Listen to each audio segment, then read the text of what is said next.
saan tinatakpan nito ang kanyang mga mata sa pagkapuot ng puso upang mainggit sa kanyang kapatid.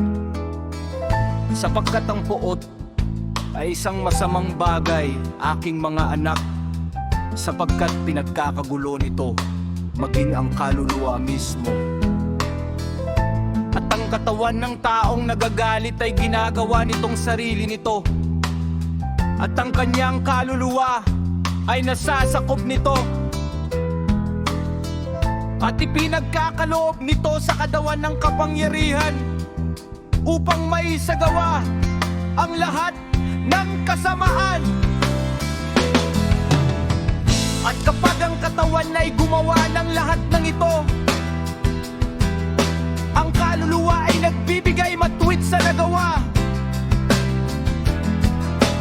Yamang hindi ito nakakikita ng wasto,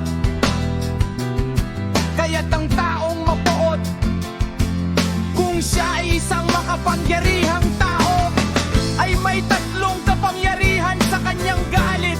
Una, sa tulong ng kanyang mga lingkod, at ikalawa sa pamamagitan ng kanyang kayamanan na siyang ipinanghihikayat at ipinagwawagi ng masama.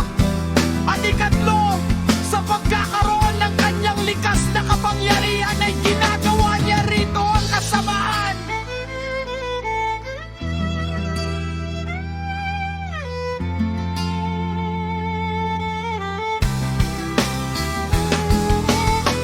At bagaman ang taong mapuot ay mahina,